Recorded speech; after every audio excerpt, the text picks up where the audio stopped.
Hello दोस्तों, कैसे हैं आप सब। आशा करती होंगे आप बिल्कुल ठीक हैं। आज का जब मेरा वीडियो रहेगा इसमें हम पढ़ेंगे एमसीक्यू क्वेश्चन के बारे में। जैसे आपको पता है कि यूपी ट्रिपल एस सी मुख्य सेविका के सिलेबस में हमारा जो 20 टॉपिक जो हमारा टॉपिक है वो 20 भागों में बटा हुआ है। कहने मतलब है 10 हमारे क्वेश्चन रहेंगे सोशोलॉजी से और 10 हमारे मेडिकल लाइन से रहने वाले हैं। ठीक है, तो आज ये हमारा जो एमसीक्यू टाइप क्वेश्चन रहेगा सेट रहेगा, ये हमारा क्लास। इसमें टोटल आपको सोशोलॉजी के दिखेंगे। मैं बता दूं आपका जो syllabus UP triple S C मुख्य सेविका का है उसमें आपको 20 पार्टों में आपका सिलेबस बटा हुआ है। जो हमारे 10 टॉपिक हैं वो सोशोलॉजी के हैं। तो मैं बता दूं कि सोशोलॉजी जो टॉपिक होता है सभी को टफ लग रहा है। ठीक है, मेडिकल वाला तो सभी कर ले जाएंगे, लेकिन जब टफ की बात आएगी तो सोशोलॉजी में फंस जाएंगे, क्योंकि सोशोलॉजी सबका वीक होता है। लेकिन क्या करना है, आपको दोनों पे कमांड करना है, दोनों की तैयारी अच्छे से करना है। कोई टॉपिक स्किप नहीं कर सकते हैं। ठीक है, तो आपको स्किप नहीं करना है। जो हम तैयारी करवा रहे हैं इससे आप करेंगे तो एग्ज़ाम में आप 100% सफलता पाएंगे। ठीक है, क्योंकि आप किसी को भी स्किप नहीं कर सकते। कि जो भाई जॉब, गवर्नमेंट जॉब कौन पाता है, सभी तैयारी करते हैं, लेकिन जॉब किसको मिलेगी, मात्र 2693 को। ऐसा क्यों? क्योंकि क्या है, कुछ लोग एक्स्ट्रा चीज़ें भी बढ़ते पढ़ते हैं, क्योंकि कंपटीशन उनसे आपका भी है। ठीक है, तो आप ऐसा करिए, सोशोलॉजी के स्किप नहीं कर सकते हैं। इसलिए हम जो ये क्लास रहेगी आपके लिए थोड़ा टफ हो सकती है, क्योंकि क्वेश्चन नए हैं। इस क्वेश्चन का जो लेवल है वो हाई है। इसलिए अगर आपको लगता है कि हम इन क्वेश्चन को करके डिमोटिवेट हो रहे हैं तो बिल्कुल नहीं होना है। ठीक है, क्वेश्चन का जो लेवल है थोड़ा हाई है। ठीक है, अगर एक क्वेश्चन को आप नहीं कर पा रहे हैं तो इसका मतलब ये नहीं है कि आप एग्ज़ाम में नहीं कर पाएंगे। अभी एग्ज़ाम का शॉर्ट लिस्ट नहीं आया है, तो शॉर्ट लिस्ट हो जाएंगे, उसके बाद लगभग 45 से 60 दिन का बाद आपका एग्ज़ाम होगा। इसलिए डीमोटिवेट होने की ज़रूरत नहीं है। आपको अपनी मजबूती, अपनी तैयारी स्ट्रॉन्ग रखना है। ठीक है, तो बिना किसी देरी के स्टार्ट करते हैं आज का वीडियो। बिना किसी देरी के अगर आप हमारे चैनल पर नए हैं तो प्लीज़ चैनल को लाइक करिए, शेयर करिए, सब्सक्राइब करिए और देखते रहिए हमारा यूट्यूब चैनल एग्ज़ाम आरजू क्लासेस, आरजू गवर्नमेंट एग्ज़ाम की। ठीक है, आज मेरा पहला जो क्वेश्चन है, किसी वस्तु, समाज, संस्था के स्वरूप और क्रियाओं में हुआ बदलाव कहलाता है। यानी कि समाज में कोई भी परिवर्तन होता है, कोई भी परिवर्तन होता है, चाहे वो सामाजिक हो, चाहे सांस्कृतिक हो, चाहे औद्योगिक हो, चाहे हमारा टेक्निकल के क्षेत्र में हो, किसी भी क्षेत्र में अगर कोई चीज़ बदल रही है तो हमारी परिवर्तन होती है। कैसे? जैसे हमारा समाज पहले था क्या, पहले समाज में कैसे देखो, पहले समाज में लोग साइकिल चलते थे। ठीक है, हाथी घोड़ा से यात्रा करते थे। लेकिन क्या हुआ, परिवर्तन हुआ। अब महज 1000 किलोमीटर की दूरी मात्र 3 4 या 5 घंटे में एरोप्लेन से कर लेते हैं। तो क्या हुआ, ये हमारा परिवर्तन हुआ, ये हमारा परिवर्तन जो था ये हमारा टेक्निकल था। ठीक है, साइंटिफिक परिवर्तन था। तो ऐसे समाज में तमाम प्रकार के परिवर्तन होते हैं जिससे हमारा समाज परिवर्तित होता है। तो ऑप्शन नंबर यहाँ पर डी सही हो जाएगा, परिवर्तन is the right answer. Next है, समाज का स्वरूप कैसा होता है। जो हमारा समाज होता है उसका स्वरूप कैसा होता है, सतत गतिशील होता है, बिल्कुल बात सही है। समाज में प्रगति होती रहती है। सदैव स्थिर, ये गलत हो जाएगा। गत्यात्मक, यानी कि समाज में जो काम होता है वो किसी न किसी गति से होता है, किसी न गत्यात्मक होता है। तो ऑप्शन नंबर यहाँ पर सी सही हो जाएगा। तो देख लिए यहाँ पर ऑप्शन नंबर डी यानी कि ए और सी आपके राइट थे, दूसरा हमारा गलत था। समाज में कोई भी परिवर्तन हो रहा हो स्थिर नहीं होगा। ठीक है, स्थिर नहीं होगा, थोड़ा बहुत चले, लेकिन चलो चलेगा जरूर, बढ़ेगा जरूर। ठीक है, जैसे समय चलता है ना उसी तरह परिवर्तन अगर होता है तो चलेगा जरूर। नेक्स्ट है, समाज एक परिवर्तनशील एवं गत्यात्मक संस्था है, यह कथन किस समाजशास्त्री का है। देखो, मैं आपसे फिर से यही, जब से मैं आपको मुख्य सेवका का सिलेबस पढ़ा रहा हूँ, आपसे ये मैं बार बार अनुरोध कर रहा था कि आप सारे स्टेटमेंट को कहीं पेज पर एक जगह नोट डाउन करेंगे। तो जब ऐसा होगा, देखो जब आप एक जगह नोट करेंगे तो उससे जब आप लर्न कर रहे होंगे, याद कर रहे होंगे, तो वहाँ पर आप डिफरेंस भी कर सकते हैं कि हमारे ये स्टेटमेंट में क्या डिफरेंस है, इस स्टेटमेंट में क्या डिफरेंस है। अगर चीज़ों को आप इधर उधर लिखेंगे तो आपको पढ़ने में भी अवरोध होगा और अच्छा नहीं लगेगा। ठीक है, इसलिए हम जब जब से तैयारी करवा रहे हैं तब से यही आपसे कह रहे हैं कि चीज़ों को आप कंबाइन लिखें, इधर उधर सेपरेट मत लिखें। ठीक है, तो इससे अच्छा रहता है, आपको एग्जाम में थोड़ा सुविधा भी लगती है। तो ये हमारा जो स्टेटमेंट था ये किसने दिया था, ये हमारे मैकावर साहब ने दिया था। तो ऑप्शन नंबर ये यहाँ पर करेक्ट हो जाएगा, मैकावर साहब ने। नेक्स्ट है, सामाजिक परिवर्तन के संबंध में किसने कहा है कि मानव का बौद्धिक विकास ही सामाजिक परिवर्तन है। यानी कि बौद्धिक विकास ही क्या है, सामाजिक परिवर्तन है। ये हमारे कौन से समाजशास्त्री ने स्टेटमेंट दिया था, तो ये हमारे अगस्त कामटे, इनका पूरा नाम है अगस्त कामटे साहब। तो ऑप्शन नंबर सी हमारा करेक्ट हो जाएगा। नेक्स्ट है संबंधों का तात्पर्य समाज परिवर्तन से माना जाता है। संबंधों का तात्पर्य समाज परिवर्तन से माना जाता है। तो क्या होता है, ये हमारा सामाजिक होता है। समाज में ही सामाजिक परिवर्तन होते हैं और संबंध जो होता है तात्पर्य किसी का किसी संबंध होता है तो परिवर्तन से माना तो उसे हम सामाजिक परिवर्तन की संज्ञा देते हैं। तो ऑप्शन नंबर डी यहाँ पर करेक्ट हो जाएगा। नेक्स्ट है सामाजिक परिवर्तन के साथ साथ डाट डाट परिवर्तन को भी सामाजिक पृष्ठभूमि में शामिल किया जाता है। किसे शामिल करते हैं, उससे हम सांस्कृतिक को शामिल करते हैं, यानी कि ऑप्शन नंबर बी हमारा करेक्ट हो जाएगा। Option number B is the right answer. Next question की बात करें, सामाजिक परिवर्तन को एक डाट डाट अवधारणा माना जाता है। इसका तात्पर्य परिवर्तन अच्छा या बुरा नहीं होता, अच्छा या बुरा नहीं होता। तो सामाजिक परिवर्तन को एक तटस्थ अवधारणा माना जाता है। इसका तात्पर्य परिवर्तन अच्छा या बुरा नहीं होता, यानी कि ये तटस्थ होगा। तो option number D is the right answer. क्या हो जाएगा, option number D is the right answer. तटस्थ होता है मतलब ये होता है कि न्यूट्रल रहें, ना आप अच्छे की तरफ हो ना बुरे की तरफ हो, बिल्कुल न्यूट्रल हो। ठीक है, बिल्कुल न्यूट्रल हो। तो ये हमारा हो जाएगा ऑप्शन नंबर डी तटस्थ। नेक्स्ट है निम्न में से कौन सा एक कथन असत्य, यानी कि आपको गलत कथन छांटना है। सामाजिक परिवर्तन स्वाभाविक है, बिल्कुल है। समाज में जो परिवर्तन होगा स्वाभाविक होगा, स्वतः होगा। यह समान गति से होता है, यह समान गति से होता है। तो ये समान गति से नहीं होता, असमान गति, कभी ज़्यादा कभी कम। ठीक, तो गलत हो जाए। सामाजिक परिवर्तन स्वाभाविक है, बिल्कुल बात सही है। सॉरी, जो सामाजिक परिवर्तन होता है ये हमारा स्वाभाविक होता है, होगा जरूर। समान गति से होता नहीं होता, यह सार्वभौमिक घटना है, बिल्कुल सही है। यह एक जटिल प्रक्रिया है, यह भी सही है। तो ऑप्शन नंबर बी यहाँ पर असत्य हो जाएगा। क्या है, ये समान गति से नहीं होता भाई, कभी कम कभी ज़्यादा होगा जरूर, लेकिन समान गति से नहीं होता है। ठीक है, समान गति से नहीं होता है। तो ऑप्शन नंबर यहाँ पर भी हमारा गलत हो जाएगा। ये हमारा समान गति से नहीं होता है, लेकिन समान गति से नहीं होता, कभी कम कभी ज़्यादा। ठीक है, तो ऑप्शन नंबर बी यहाँ पर सही हो जाएगा। सामाजिक परिवर्तन को किस प्रकार का परिवर्तन माना जाता है। जो हमारा सामाजिक परिवर्तन होता है वो किस प्रकार का परिवर्तन होता है, वो हमारा गुणात्मक होता है। क्या होता है, गुणात्मक परिवर्तन होता है। तो ऑप्शन नंबर सी सही हो जाएगा। ये क्वेश्चन का लेवल आपको कठिन लग रहा होगा, लेकिन कोई नहीं, आपको केवल तैयारी करना है, क्योंकि ऐसा तो नहीं है कि एग्जाम में सिर्फ ईजी और ईजी क्वेश्चन आए। इसलिए आपसे गुजारिश है कि आप ईजी क्वेश्चन के साथ साथ आप टफ क्वेश्चन भी पढ़ें, हार्ड क्वेश्चन भी पढ़ें और लेवल उच्च पढ़ें। ठीक है, जरूरी नहीं है कि एग्जाम में सारे इजी हुआ है। जब देखो आप कठिन पढ़ेंगे तो आपका जो इजी वाला पोर्शन होगा ऑटोमेटिक हो जाएगा, लेकिन जब इजी आप पढ़े होंगे अगर कठिन आ जाएगा तो आप नहीं कर पाएंगे। ठीक, इसलिए अच्छा है बहुत समय है आपके पास। देखो मैं बता दूं, यूपी SSC का मैंने 2 RTI डाला था। एक डाला था कि शॉर्ट लिस्ट कब होगा, और एक मैंने डाला था, मैंने यूपी SSC को RTI डाला था। उसमें ये मैंने पहले RTI में ये लिखा था कि टोटल सर फॉर्म कितने पड़े हुए हैं। दूसरी RTI मैंने डाला था कि जो हमारा यूपी SSC मुख्य सेवक का इसका शॉर्ट लिस्ट कब होगा, लेकिन वहाँ से अभी कोई भी मेरी RTI का रिप्लाई नहीं आया है। जैसे ही रिप्लाई आता है मैं आप लोग को तुरंत सूचित करता हूँ, बताता हूँ। ठीक है, नेक्स्ट देखें क्या है, विकास का संबंध परिवर्तन से माना जाता है। यह नकारात्मक या सकारात्मक दोनों हो सकते हैं। यह कथन किसका था, यह कथन किसका था। तो ये हमारा किसका था, ये हमारा स्पेंसर साहब का था। किसका था, स्पेंसर साहब का था। नकारात्मक या परिवर्तन या सकारात्मक दोनों हो सकते हैं। तो option number B is the right answer.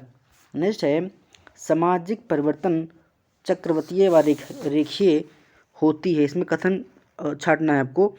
सामाजिक परिवर्तन चक्रवातीय या रेखीय होते हैं, बिल्कुल बात सही है। प्राकृतिक कारण से भूकंप, ज्वालामुखी, महामारी सामाजिक परिवर्तन के कारण होते हैं। भाई जैसे मान लो कहीं पे सूखा पड़ गया तो वहाँ पर क्या होगा, कुछ ना कुछ तो परिवर्तन होगा, लोग पलायन कर जाएंगे। ठीक है, घर वहाँ पे जहाँ रह रहे हैं वहाँ सूखा पड़ जाएगा तो छोड़ देंगे। अगर बाढ़ आ जा रही है तो उससे भी लोग प्रभावित होते हैं, चेंज होता है, हमारा कल्चर चेंज हो जाता है। तो ये भी हमारा सही है। कोविड-19 से सामाजिक परिवर्तन पर प्रभाव नहीं पड़ा, गलत पड़ा। तो देख लीजिए 1 2 हमारा क्वेश्चन सही है। तो ऑप्शन नंबर ई यहाँ पर करेक्ट हो जाएगा। नेक्स्ट बात करें, सामाजिक परिवर्तन के लिए उत्तरदायी कारकों में किसे शामिल किया जाता है। सामाजिक परिवर्तन के लिए उत्तरदायी कारकों में से किसको शामिल किया जाता है। अधर्म, बिल्कुल बात सही। आस्थाएं, ये भी होता है। प्रचलित रूढ़िवादी, ये भी होता है। तो ऑप्शन नंबर डी हमारा करेक्ट हो जाएगा। Option number D is the right answer. Next है सामाजिक परिवर्तन में आर्थिक कारक कैसे उत्तरदायी होते हैं। जो हमारी इकोनॉमिक फैक्टर होते हैं कैसे उत्तरदायी होते हैं। तो यहाँ पर देखिए, औद्योगिक निर्माण में रोजगार में बढ़ोतरी होती है, बिल्कुल बात सही है। जब इंडस्ट्री लगेंगी तो वहाँ पर रोजगार के अवसर प्रदान होंगे और लोगों का सामाजिक परिवर्तन होगा। भाई जिसके पास पैसा आएगा तो अपने अच्छे से रहेगा, तो ये क्या होगा, परिवर्तन होगा। भी हमारा है आर्थिक उन्नति से रहन सहन में परिवर्तन होगा, बिल्कुल बात सही है। जैसे पैसा कमा रहे हैं तो आप अच्छा खाना खाएंगे, आप अच्छा कपड़ा पहनेंगे, अच्छा घूमेंगे, तो आप में क्या होगा, परिवर्तन होगा।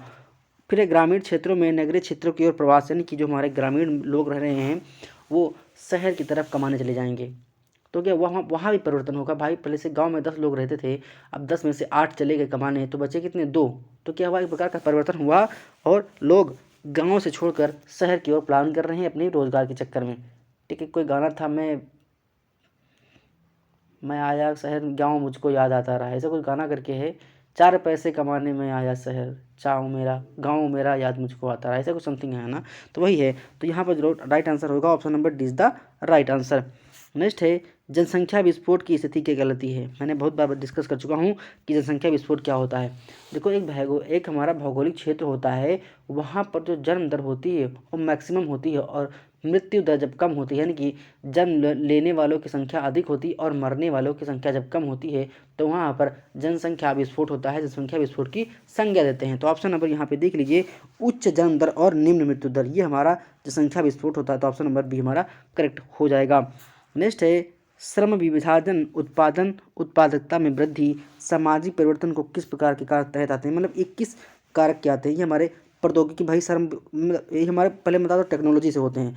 कैसे होते हैं, श्रम विभाजन उत्पादन, उत्पादन कहाँ होगा, फैक्ट्री में होगा, उत्पादकता में वृद्धि कहाँ होगी, फैक्ट्री में होगी, यानी कि इंडस्ट्री में होगी। सामाजिक परिवर्तन किस प्रकार कारक हैं, हमारे प्रौद्योगिकी कारक होते हैं। तो option number D is the, देखो देखो उत्पादक मतलब क्या हो गया, जहाँ कोई फैक्ट्री में कोई चीज़ उत्पादित होती है, चाहे कपड़ा उत्पादित हो, चाहे हमारा कोई भी फैक्टर बनना हो, तो वो हमारा औद्योगिक कारक होता है। ठीक है, जैसे मैंने बताया कि प्राकृतिक कारक क्या होगा, भूकंप आना, ज्वालामुखी आना, बाढ़ आना, तबाही आना, ये हमारे क्या हैं, ये हमारे प्राकृतिक कारण हैं। और औद्योगिक कारण क्या होता है, जैसे किसी चीज़ का मैन्युफैक्चर होना, उत्पादन होना या प्रोडक्टिविटी होती है, ये हमारी औद्योगिक क्षेत्र के अंतर्गत आती है। तो ऐसे जब चीज़ों को रिलेट करेंगे तब चीज़ें आपको आसान लगेंगी और आपको पढ़ने में अच्छा भी लगेगा। तो ऑप्शन नंबर सी यहाँ पर करेक्ट हो जाएगा। नेक्स्ट है निम्न में से कौन सा एक सामाजिक परिवर्तन का प्रकार नहीं है, प्रकार नहीं है। देखो प्रगति होगी, क्रांति होगी, अनुकूलन होगा। देखो प्रगति कैसे होगी भाई, लोग जब पैसा कमाएंगे तो समाज में उनकी प्रगति होगी। ठीक है, दूसरी हमारा क्रांति, देखो जब भी क्रांति होती है तो समाज में परिवर्तन जरूर होता है, समाज में परिवर्तन जरूर होता है। मैं आपको बता दूं, आपने भारत देश में एक क्रांति आई थी, हरित क्रांति। तो हरित क्रांति जब आई थी तो उससे हमारे कृषि में परिवर्तन हुआ था। किसमें, कृषि में परिवर्तन हुआ था। हमारे देश में खाद्यान्न की समस्या थी, तो हरित क्रांति आई 1966-67 में। एम एस स्वामीनाथन जो हमारे हरित क्रांति के जनक माने जाते हैं, उन्होंने हरित क्रांति लेकर आया और हमारे देश में जो खाद्यान्न की कमी थी, उस क्रांति से गेहूं और धान के उत्पादन में अत्यधिक पंजाब और पश्चिमी उत्तर प्रदेश में बढ़ोतरी देखने को मिली थी। ठीक है, तो यह था क्या था, ये हमारा क्रांति के रूप में था कि समाज में परिवर्तन हुआ, एग्रीकल्चर में परिवर्तन हुआ, कृषि में परिवर्तन हुआ और उच्च स्तर पर खाद्यान्न उत्पादित हुआ। तो ये हमारा हो गया किस प्रकार का, ये हमारा क्रांति के रूप में था। तो अनुकूलन क्या होता है, जैसे हमारा मतलब कहने का है, अनुकूलन ये होता है कि जहाँ पे हम रह रहे हैं वहाँ पर अनुकूलित है कि नहीं है। जो लोग अनुकूलित नहीं होते, वहाँ पर सर्वाइव नहीं कर पाते, उस प्लेस को छोड़ देते हैं और दूसरी जगह शिफ्ट हो जाते हैं जहाँ पर उनको अच्छा लगता है, जहाँ पर उनके अनुसार अनुकूलन होता है। ठीक है, तो ये भी हमारे ये प्रकार का सामाजिक परिवर्तन के अंतर्गत आता है। लेकिन क्या है, उदारीकरण नहीं होगा, लिबराइजेशन होता है, ये नहीं होता है। तो option number C is the right answer. यहाँ पर जो राइट आंसर होगा ऑप्शन नंबर सी हमारा नहीं पूछा है, तो option number C is the right answer. Next बात करें, सामाजिक परिवर्तन में प्रक्रिया का संबंध किससे है। सामाजिक परिवर्तन में प्रक्रिया का जो सिद्धांत रिलेटेड है, ये हमारे निरंतर गतिशील होता है, बिल्कुल बात सही है। निश्चित क्रम में परिवर्तन होता है, ये भी बात सही है। और आधुनिकीकरण का जो प्रतीक होता है, ये भी हमारा सामाजिक परिवर्तन होता है। आधुनिकीकरण का प्रतीक ये है कि पहले आप क्या था, घरों में सबको चोंगा वाला मोबाइल होता था, आज क्या है, सबके पास एंड्रॉयड मोबाइल है। तो ये क्या हुआ, आधुनिकीकरण का प्रतीक है। क्या है, जमाना मॉडर्नाइज हो रहा है, मॉडर्न की तरफ जा रहा है, आधुनिक की तरफ जा रहा है। तो क्या हुआ, एक प्रकार का सामाजिक परिवर्तन हो रहा है। तो ऑप्शन नंबर डी यहाँ पर सही हो जाएगा। ये हमारे सारे फैक्टर होते हैं, option number D is the right answer. Next है सरलता से जटिलता की ओर जाना कहलाता है। सरलता से जटिलता की ओर जाना जो कहलाता है वो हमारा होता है उद्ध विकास। क्या होता है, उद्ध विकास। तो option number B is the right answer. Next है उद्ध विकास में किसी वस्तु के किस भाग में गुणात्मक परिवर्तन होता है, किस भाग में होता है, तो हमारा आंतरिक भाग में होता है, यानी कि इंटरनल फैक्टर होता है। तो option number C is the right answer. Next है उद्ध विकास परिवर्तन की एक दशा है जिसमें बदलते हुए पदार्थ की अनेक दशाएं प्रकट होती हैं। यह कथन किसका था, तो ये हमारा जो कथन था ये हमारा मेकावर साहब का था। तो option number A is the right answer. सारे स्टेटमेंट को आप एक जगह लिखेंगे और उसको बारी बारी से क्या करेंगे, रिवीजन करेंगे।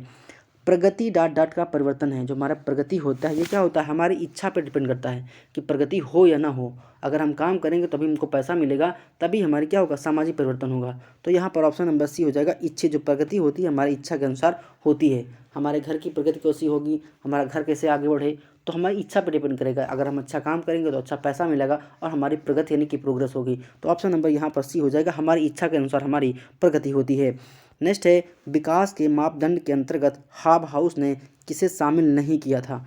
किसे शामिल नहीं किया था, तो उन्होंने उत्पादकता को शामिल नहीं किया था। ऑप्शन नंबर डी प्रोडक्टिविटी होती है। उन्होंने प्रोडक्टिविटी को शामिल नहीं किया था हाब हाउस नाम ने। तो ऑप्शन नंबर बी डी यहाँ पर सही हो जाएगा।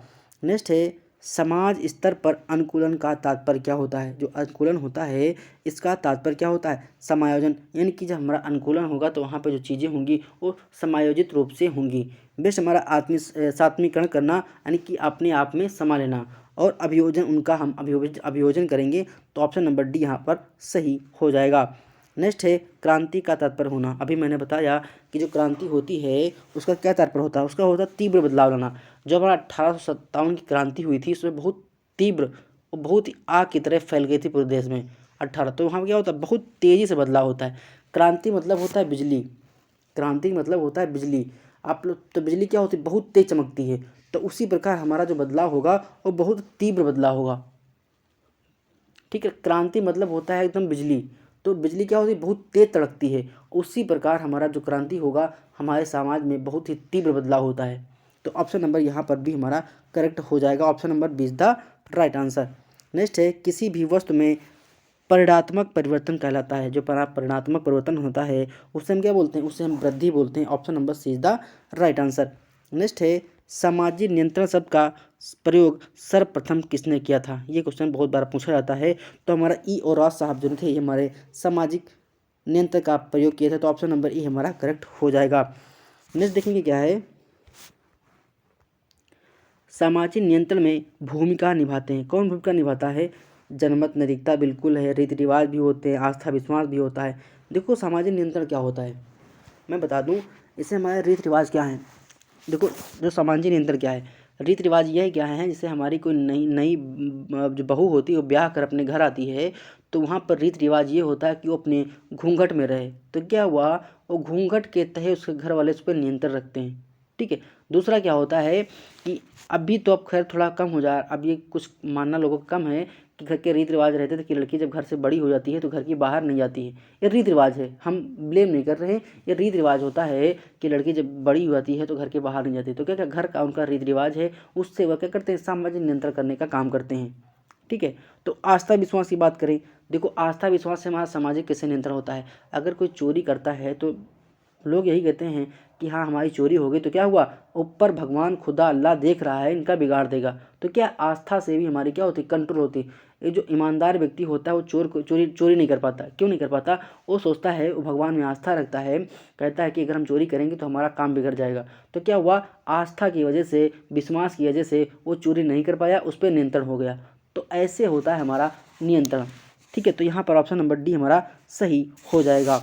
नेक्स्ट क्वेश्चन है, सोशल कंट्रोल किसकी रचना थी। ये क्वेश्चन हम भाई कई बार बता चुके हैं कि हमारा जो सोशल कंट्रोल है ये किसकी बुक थी। इसको आप कमेंट बॉक्स में बताइएगा कि सोशल जो कंट्रोल है ये हमारे किसकी रचना है, कमेंट बॉक्स में जरूर बताइएगा। अच्छा, हम बार बार क्वेश्चन आपसे हर वीडियो में पूछते क्यों हैं।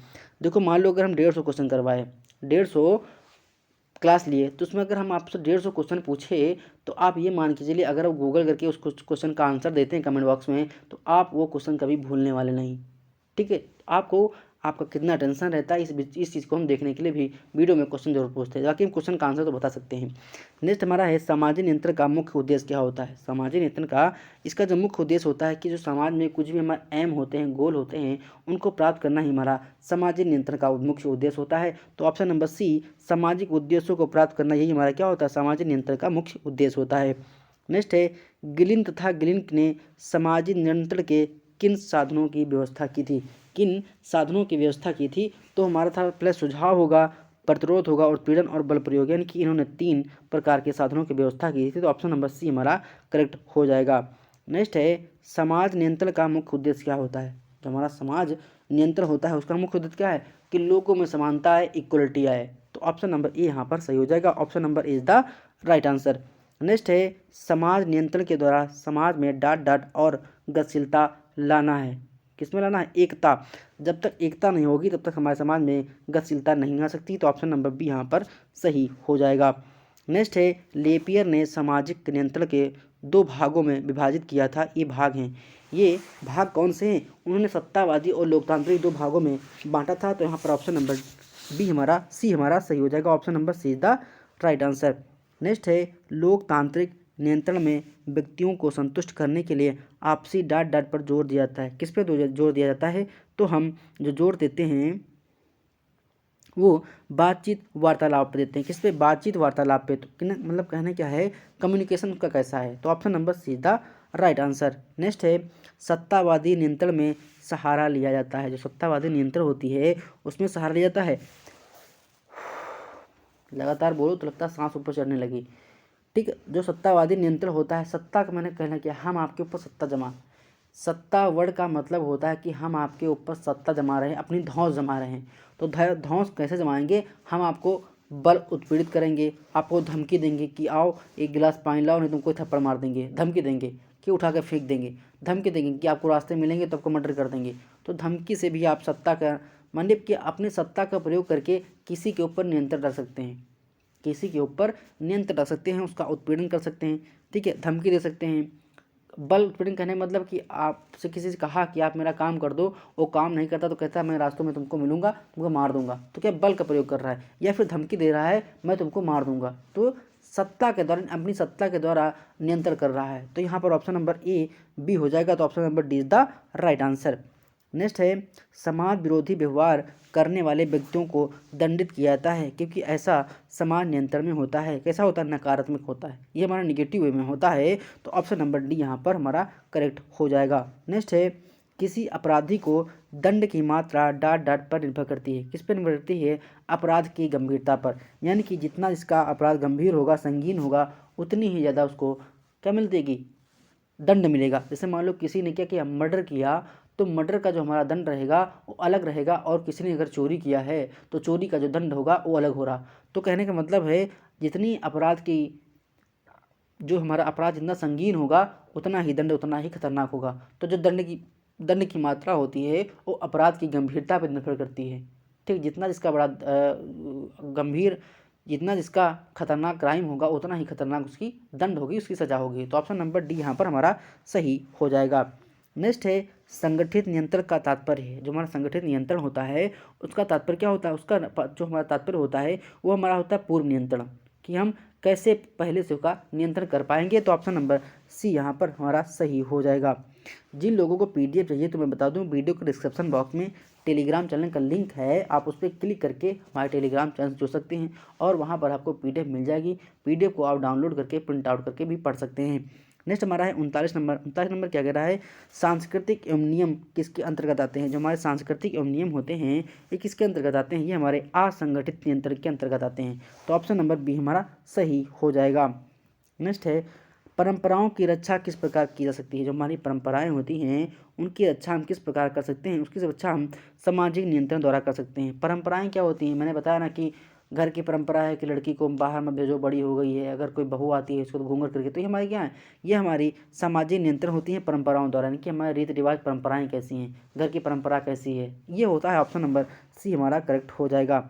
नेक्स्ट है व्यक्ति के सामाजिक कार्य में सहायता मिलती है। व्यक्ति के सामाजिक कार्य में सहायता मिलती है, किससे मिलती है? सामाजिक संस्थान द्वारा। तो ऑप्शन नंबर बी हमारा सही हो जाएगा।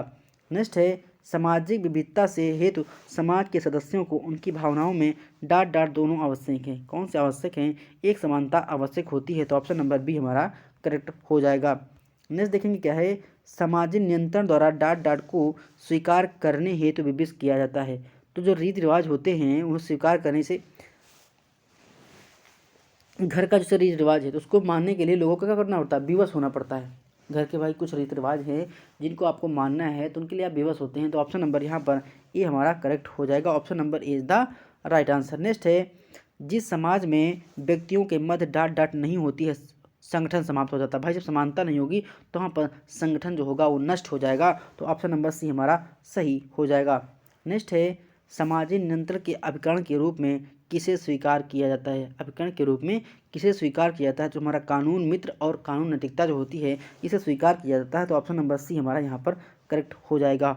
नेक्स्ट है व्यक्ति के आंतरिक एवं बाह्य दोनों पक्षों को नियंत्रित करता है। कौन करता है? ये हमारे शिक्षण संस्थान जो होते हैं वो नियंत्रित करते हैं। तो ऑप्शन नंबर यहाँ पर ए सही हो जाएगा। Option number A is the right answer. Next है मनोवैज्ञानिक के अनुसार सामाजिक नियंत्रण के लिए उचित नेतृत्व एवं प्रशासनिक साधन क्या है? प्रासंगिक साधन क्या है? ये हमारा होगा नेता और नेतृत्व। जो भी लीडर होते हैं उनका ये प्रासंगिक साधन होता है। तो option number A is the right answer. Next है शिक्षित समाज में प्रथाओं का प्रभाव डाट डाट होता है। जो हमारा शिक्षित जैसे जहाँ पर लोग पढ़े लिखे होते ज़्यादा होते हैं वहाँ पर प्रथा जो होती है रीति रिवाज होती है वो कम प्रचलित होती हैं। और जहाँ पर लोग पढ़े लिखे कम होते हैं और रीति रिवाज और प्रथाओं को ज़्यादा मानते हैं। तो यहाँ कहा गया है शिक्षित समाज में प्रथाओं का जो प्रभाव होता है वो कम होता है। भाई जो पढ़े लिखे होते हैं वो जो प्रथा रीति रिवाज होते हैं उनको कम मानते हैं। ठीक है, जो कम पढ़े लिखे लोग होते हैं वो रीति रिवाज और कुरीतियों को ज़्यादा मानते हैं। जैसे हमारे गांव में क्या होते हैं, लोग पढ़े लिखे कम होते हैं वो रीति रिवाज को ज़्यादा मानते हैं। लेकिन शहर में क्या होता है, पढ़े लिखे जो लोग ज़्यादा होते हैं इसलिए वहाँ पर रीति रिवाज कम होता है। वहाँ पर नई नई बहुरिया आएगी और सीधा सुबह क्या होगी, जीन्स पहन के मॉर्निंग वॉक की जाएगी। तो ये हमारा क्या है, मॉडर्नाइजेशन है। पढ़े लिखे और शहर में गाँव में थोड़ा डिफरेंस होता है। ठीक है, नेक्स्ट हमारा क्या है, नैतिकता के सिद्धांतों का पालन इसलिए नहीं किया जाता क्योंकि वे डाट डाट आधारित होते हैं। किस पे आधारित होते हैं? वो हमारे परंपरागत जो हमारे होते हैं ट्रेडिशनल उस पर होते हैं। तो ऑप्शन नंबर ए यहाँ पर सही हो जाएगा। नेक्स्ट क्वेश्चन देखेंगे, मौलिक अधिकारों की रक्षा करना डाट डाट किसका कर्तव्य है? जो हमारी मौलिक अधिकार होते हैं इनकी रक्षा करना किसका होता है? ये हमारे सामाजिक नियंत्रण का काम करते हैं। तो ऑप्शन नंबर सी यहाँ पर सब सही होगा। तो option number C is the right answer. अगर आपको वीडियो पसंद आया हो तो प्लीज़ वीडियो को लाइक करिए, शेयर करिए, सब्सक्राइब करिए और देखते रहिए हमारे YouTube channel exam Aarzoo classes, Aarzoo government exam की। मिलते हैं नेक्स्ट वीडियो में। धन्यवाद, शुक्रिया, आपका दिन शुभ हो, मंगलमय हो।